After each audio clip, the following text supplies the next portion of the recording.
All right, get ready to dive deep today because we're all about unlocking your Ikigai. You know that thing you do every morning when you wake up? The reason for being. Yeah, exactly. We're taking a deep dive into Ikigai, the Japanese secret to a long and happy life. And let me tell you, this book is packed with some fascinating stuff. It really is. It's really interesting how in Western cultures we always talk about finding your passion, this one thing you're meant to do. But Ikigai, it's a little different. It's more like where lots of things come together. Yeah. What you love, what you're good at, what the world needs, and even what you can get paid for. It's kind of like, A Venn diagram of purpose. yes, I get exactly. It's about finding that sweet spot where everything just clicks. And the book really emphasizes that it's not like you find your Ikigai and you're done. It's something you cultivate every single day. And they actually use a really cool example. The people of Okinawa, Japan. Have you heard of Okinawa? Yeah, vaguely. I know they're known for having a lot of people who live to be over 100, right? Exactly. They have one of the highest concentrations of centenarians in the world. And what's really interesting is they don't really have a concept of retirement like we do in many Western cultures. Yeah. For them, it's about finding purpose in every single day, no matter your age. So it's less about a job title and more about a mindset. Exactly. And, speaking of Okinawa, it's actually considered one of the world's blue zones. Okay, I've heard that term before, blue zones. What makes them so special? So blue zones are these regions around the world where people are living significantly longer and healthier lives than average. And the book dives into the common threads that connect these zones, like Okinawa. And it's not all sunshine and ocean air, although that probably doesn't hurt. Right, I was going to say. But one of the biggest factors is their diet. It's a predominantly plant-based diet, and they eat a huge variety of fruits and vegetables. We're talking like 7 different kinds every single day. 7, wow. Okay, I struggle to get my 5 a day. I know it's a commitment, right? But they don't just eat their veggies and call it a day. They're also really active, but not necessarily in a way that we might think, like hitting the gym every day. It's more about incorporating movement naturally into their daily routines, like gardening, walking, just staying active throughout the day. So it's less about structured exercise and more about just living an active lifestyle. Exactly. Yeah. And this next part I found really fascinating. They have these things called moais, which are essentially these really tight-knit social groups, almost like a built-in support system, kind of like an extended family. It's like having a cheer squad for life. That actually sounds amazing. Right. And the book highlights how important these strong social ties are for longevity. Just as crucial as diet and exercise, they argue that this constant social interaction, this sense of belonging, has a huge impact not just on mental and emotional health, but physical health as well. Okay, that's actually a really profound point. It's not just about living longer, it's about living longer within this supportive, vibrant community. Right. And, beyond these external factors like diet, exercise, and social connection, the book delves into the importance of cultivating a youthful mind. So it's just as much about feeling young as it is about looking young. Exactly. And one of the key elements they focus on is sleep, which I know is something a lot of people struggle with. Oh, absolutely. Tell me about it. So the book delves into all the science behind sleep and its anti-aging benefits, particularly this hormone called melatonin. Have you heard of melatonin? No, it's the sleep hormone, right? Yes, exactly. It helps regulate your sleep-wake cycle. And what's really interesting is that melatonin also has these amazing antioxidant effects. So the book suggests that getting enough quality sleep, boosting your natural melatonin production, it's not just about feeling well-rested. It actually supports healthy aging on a cellular level. So a good night's sleep is like a secret weapon against aging. You can get on board with that. What else? Right along with sleep, managing stress is crucial. The book even calls chronic stress the silent ager. Okay, that sounds a little ominous, the silent ager. Right, and for good reason. It actually goes into the research showing how unchecked stress can actually impact your body on a cellular level and essentially accelerate the aging process. Oh, wow. So it's not just about feeling stress, it's actually doing damage on a deeper level. Exactly. And that's why they highlight all these different stress management techniques like mindfulness, meditation. They even talk about this technique called negative visualization. Have you ever heard of that? Negative visualization. That sounds counterintuitive. Tell me more. Yeah, so it's actually a technique used by the Stoics where you basically imagine worst-case scenarios, but in a controlled way. And the idea is that this mental preparation can actually help you face challenges with more resilience and calm in real life. So it's like mentally preparing yourself for anything life throws your way. I can see how that could be helpful. But I'm curious, how does this all tie back to Ikigai? That's a great question. And it leads us perfectly into the next part of the book where it delves into logotherapy. Logotherapy. Now, that's something I've heard of before. It has something to do with finding meaning, right? Yeah. Yes, exactly. You're on the right track. Logotherapy was developed by Viktor Frankl, a psychiatrist who survived the Holocaust. Oh, wow. That puts things in perspective. It really does. And his experiences really shaped his view on meaning and purpose. He went through unimaginable suffering, but he believed that even in the darkest of times, finding meaning in life is essential to our well-being. He even said, those who have a why to live can bear with almost any how. Pretty powerful stuff. Incredibly powerful. To find purpose in the face of such adversity, it speaks volumes about the resilience of the human spirit. It really does. And that's what's so fascinating about how the book connects logotherapy back to Ikigai. Having this strong sense of purpose, it fuels your Ikigai. It gives you that drive to overcome obstacles and persevere, even when things get tough. So Ikigai, it's not just about being happy. It's about having the strength and resilience to face life's challenges head on. Exactly. And, it's not always about pushing through tough times either. The book talks about morita therapy. Have you heard of that? Morita therapy, is that a Japanese therapy? You got it. It's a Japanese therapy that actually encourages you to accept your emotions instead of trying to control them. So it's less about changing how you feel and more about focusing on what you do. The idea is that your feelings will eventually shift based on the actions you take. Interesting. So it's kind of like that saying, fake it till you make it, but coming from a deeper psychological place. Instead of staying stuck in a cycle of negative emotions, you take action and your feelings eventually catch up. Exactly. Yeah. And they have this really powerful tool within morita therapy called Nikon meditation. Ever heard of it? I haven't. What is that? So Nikon, it's all about self-reflection and cultivating gratitude. It encourages you to really take a look at your life and recognize all the things you've received from others. And this practice of gratitude, it can be really powerful in terms of shifting your perspective and taking responsibility for your own life. It sounds like it. So we've got finding meaning through logotherapy, accepting our emotions through morita therapy, and practicing gratitude with Nikan meditation. That's quite the trifecta. But how do we take all of this and actually apply it to our daily lives to experience more ikigai? Well, that's where flow comes into play. Remember that feeling of being totally immersed in an activity? You get so engrossed you completely lose track of time. Oh, absolutely. Like when I'm writing, I can get so into it that hours will just fly by. There you go. That's flow in action.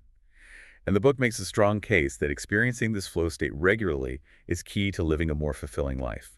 A life that's more in line with your ikigai. Because when you're in flow, you're fully present. You're energized and engaged.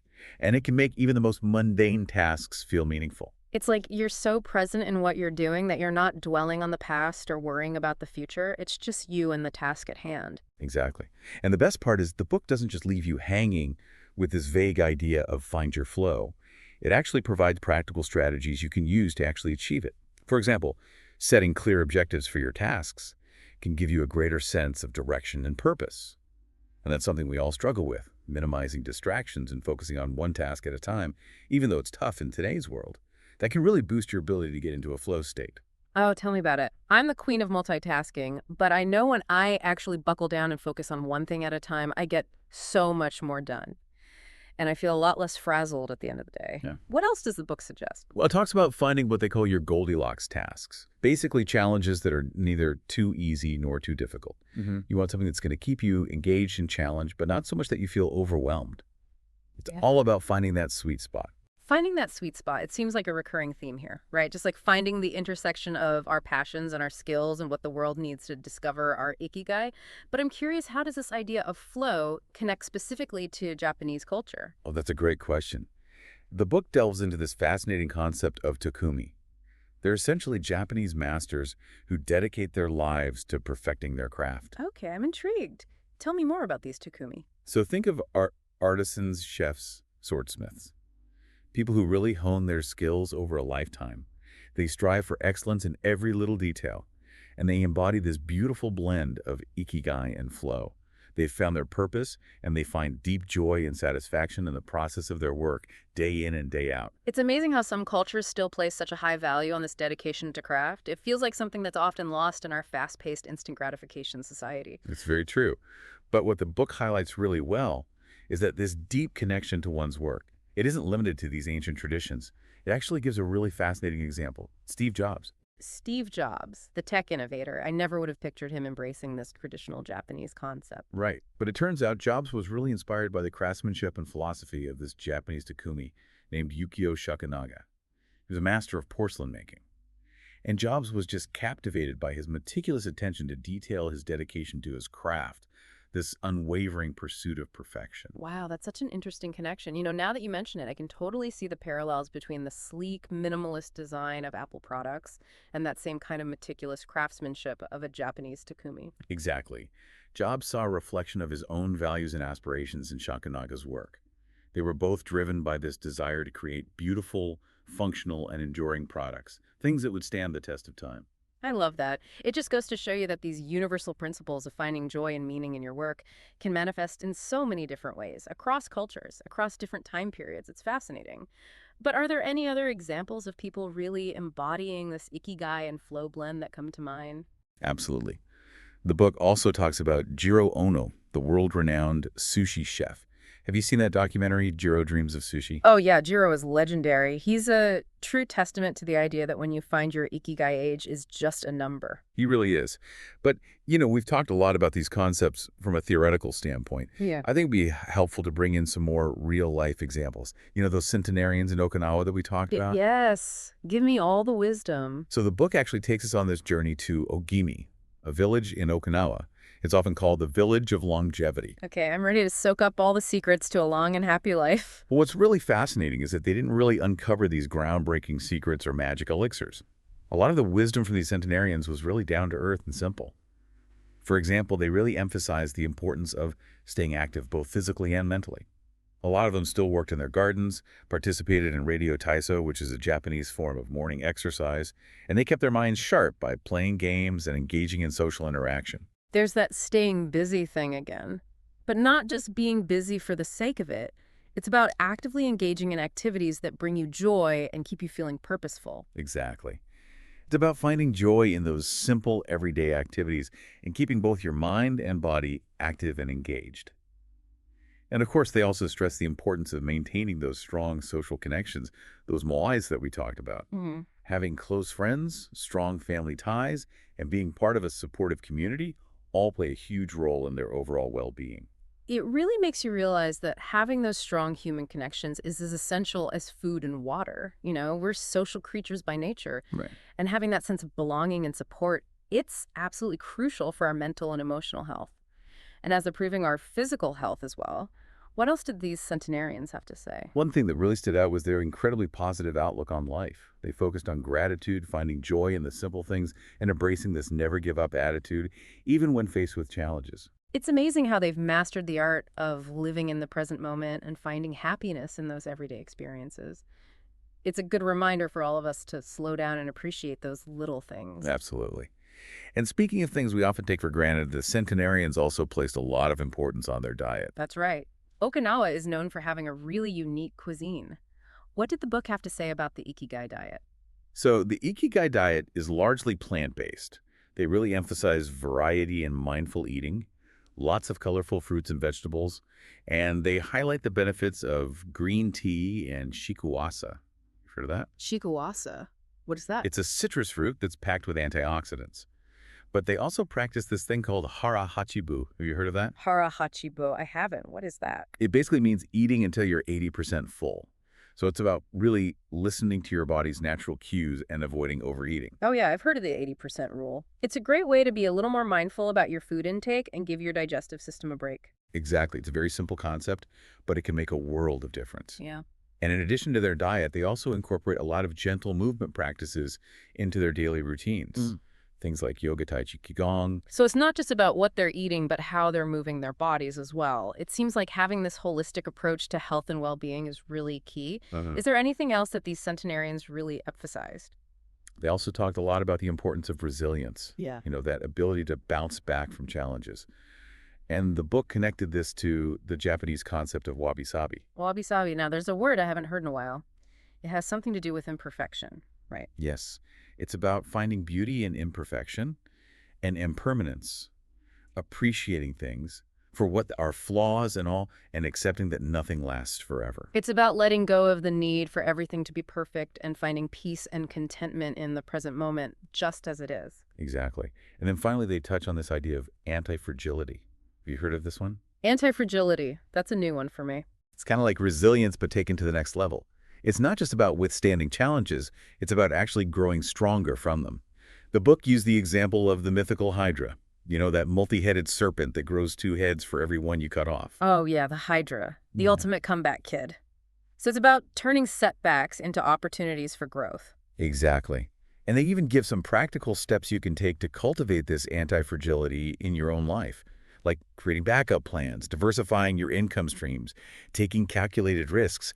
It's about building a life that's not just resilient but adaptable and able to thrive in the face of uncertainty. What a powerful message. So after diving deep into all of these concepts from the book, what are some of the biggest takeaways that you think our listeners can apply to their own lives? I think the beauty of Ikigai is that there's no one-size-fits-all approach. It's about finding what brings you joy, purpose, and meaning, and then finding ways to weave those elements into your everyday life. So where do we go from here? How can people start incorporating these principles into their own lives? It starts with looking inward a bit, asking yourself some questions. What really lights you up inside? What are you naturally drawn to? What are those activities that make you feel totally immersed? Like you completely lose track of time. It's like finding those pockets of flow we were talking about. Exactly. Yeah. And think about your skills and talents too. What comes easily to you? What do people often compliment you on? And don't be afraid to think outside the box here. Your Ikigai doesn't have to be tied to some traditional career path. It could be so much broader than that. So it could be anything from volunteering in your community to starting a creative side hustle or even just being a more present and engaged parent, you know? Exactly. It's about finding that sweet spot where your passions and talents overlap with something that brings value to the world, even in a small way. It's about finding that sense of purpose and meaning within your everyday life. Precisely. And I think that's something the book really emphasizes, Ikigai. It's not a destination you arrive at. It's a journey. It's something you're constantly cultivating. It's about continuously challenging yourself, embracing growth, and finding that joy in the process. So for our listeners who are feeling inspired and want to start incorporating these principles into their lives, what are some practical first steps they can take? Well, one thing the book really stresses is the importance of starting small. You don't have to overhaul your entire life overnight. Just pick one or two small changes you can make today.